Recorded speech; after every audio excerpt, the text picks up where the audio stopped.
We can't really get rid of a thing until you own it. You can't get rid of an addiction unless you admit that it's got you. So we can't get rid of the ego by denying it, by demonizing it, by making it our enemy, but by owning it and beginning to see and appreciate it and respecting it. It's a wonderful mechanism without which life wouldn't survive, without which there wouldn't be any Komodo dragons. They're one of the great wonders of the modern world. That here's this dragon from the 4 million BC still with us in the zoo or wherever they keep Komodo dragons. No, they live in Indonesia on a little island there. So it's a wonderment. So we can wonder at the evolution of the animal kingdom. I always tell people, give your ego a name, something that you can own it, that it's my fuzzy.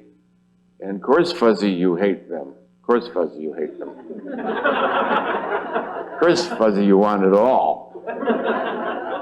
Of course, fuzzy, you want to kill him. He deserves it, don't he? So you begin to own. As you own, then you don't have to be in denial. You don't have to project it on others. When you own it yourself, you stop seeing other people as evil, and you see that they're caught in the same animal way of thinking. Because they're caught in the same evolutionary stall out of the brain. They're caught in the same trap. Happily, you've seen the light and have learned how to move beyond it. So there is a transition period where you go through a difficulty in confronting the ego, because before that you project it onto others, or you deny it, or you project it onto God or somebody. And now you have to own it yourself. You can own it if you see it, so you contextualize it differently.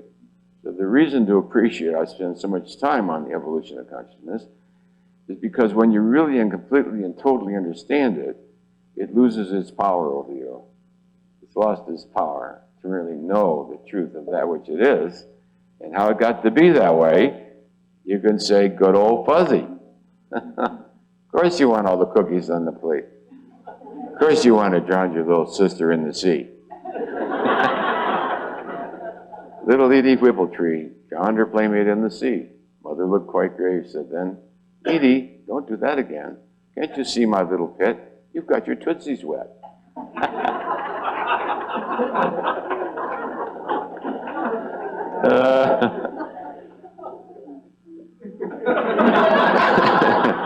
Of course, little Edie Whippletree wants to drown her playmate in the sea. She hates her.